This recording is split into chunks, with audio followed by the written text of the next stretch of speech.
जय माता दी भक्तजनों, कैसे हैं आप सब। आप सभी पर माता रानी की कृपा बनी रहे।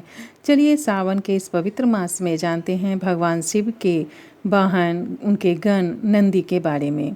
भगवान शिव और नंदी की कहानी बड़ी ही महत्वपूर्ण है। भगवान शिव जहाँ भी होते हैं वहाँ नंदी अवश्य विराजमान होते हैं। जब भी हम किसी भी शिव मंदिर में जाते हैं तो शिवलिंग के पास माता पार्वती और कार्तिकेय गणेश जी के साथ नंदी जी भी विराजमान होते हैं। हिंदू धर्म में नंदी को भगवान शिव के निवास कैलाश पर्वत के द्वारपाल माना गया है। साथ ही बैल के रूप में ये उनके वाहन भी हैं। उन्हें हर शिव मंदिर में भगवान भोले शंकर के साथ प्रतिष्ठित किया जाता है। भगवान नंदी वाहन होने के साथ ही उनके साथी और उनके गणों में सर्वोच्च हैं। तो चलिए आज जानते हैं भगवान नंदी के जन्म से जुड़ी हुई जानकारियाँ। कैसे हुआ नंदी का जन्म, उनके माता पिता कौन थे, कैसे बने नंदी भगवान शिव के प्रिय भक्त, और कैसे नंदी भगवान शिव के वाहन बने, क्यों वे शिवलिंग के साथ ही विराजते हैं, इन सब से जुड़ी बातें।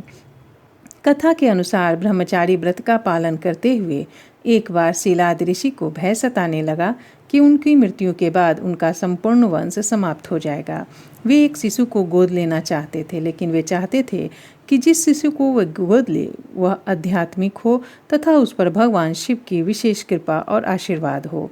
अपनी कामना की पूर्ति के लिए उन्होंने भगवान शिव की कठोर तपस्या प्रारंभ की। कई वर्षों तक वे तप में लीन रहे, जिससे प्रसन्न होकर भगवान शिव उनके समक्ष प्रकट हुए और उनसे वरदान मांगने को कहा। शिलाद ऋषि ने पुत्र प्राप्ति का वरदान मांगा। भगवान शिव शिलाद ऋषि को उनका मनचाहा वरदान देकर अंतर्ध्यान हो गए। भगवान शिव के अंतर्ध्यान होने के बाद शिलाद ऋषि ने जब अपनी आंखें खोली तो उनकी गोद में एक शिशु था। उस शिशु के चेहरे पर एक अलौकिक तेज था। शिलाद ऋषि ने उसका नाम नंदी रखा और उसका पालन पोषण करने लगे। वे उससे बहुत स्नेह करते थे, किंतु नियति ने नंदी के लिए कुछ और ही लिख रखा था। एक दिन मित्र और वरुण नामक दो संत शिलाद ऋषि के आश्रम में पधारे। शिलाद ऋषि ने उनका खूब आदर सत्कार किया। नंदी ने भी उनकी बहुत सेवा की। प्रस्थान करते समय शिलाद ऋषि और नंदी ने दोनों संतों का आशीर्वाद लिया और संतों ने शिलाद ऋषि को दीर्घायु और खुशहाली का आशीर्वाद दिया। किंतु जब नंदी को आशीर्वाद देने की बारी आई तो उनके माथे पर चिंता की लकीरें खींच गई।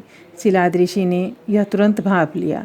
जब वे मित्र और वरुण ऋषि को आश्रम के बाहर तक छोड़ने गए तो उनसे पूछ लिया कि उन्होंने नंदी को लंबी आयु का आशीर्वाद क्यों नहीं दिया। तब दोनों संतों ने उनको बताया कि नंदी अल्पायु है। यह सुनकर शिलाद ऋषि चिंताग्रस्त हो गए। नंदी ने जब पिता को चिंतित देखा तो उसका कारण पूछा। शिलाद ऋषि ने तब नंदी को सच्चाई बता दी। शिलाद ऋषि से सच्चाई जानकर नंदी हंसने लगे। आश्चर्यचकित पिता ने जब कारण पूछा तब नंदी बोले कि पिताश्री, आपने मुझे भगवान शिव की कृपा से प्राप्त किया है और जिन पर भगवान शिव की कृपा होती है उन्हें कोई संकट छू भी नहीं सकता।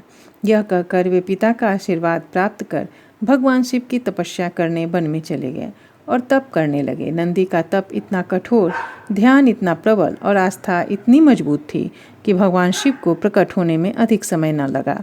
शिव ने प्रकट होकर नंदी से वरदान मांगने को कहा। नंदी ने पूरी उम्र उनका सानिध्य मांग लिया। तब शिव ने उन्हें बैल का चेहरा प्रदान कर अपने वाहन के रूप में स्वीकार किया और अपने गणों में सर्वोच्च स्थान प्राप्त किया।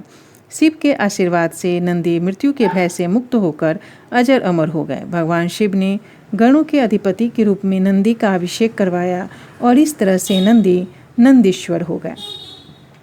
भगवान शिव ने नंदी का वरदान दिया था कि जहाँ उनका निवास होगा वहाँ नंदी का भी निवास होगा।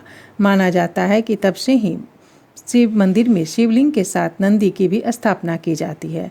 नंदी पवित्रता, विवेक, बुद्धि और ज्ञान के प्रतीक हैं। उनका हर क्षण भगवान को समर्पित है। वे मनुष्य को शिक्षा देते हैं कि वे अपना हर क्षण परमात्मा की सेवा में अर्पित करें ताकि वे भगवान की कृपा के पात्र बन जाएं।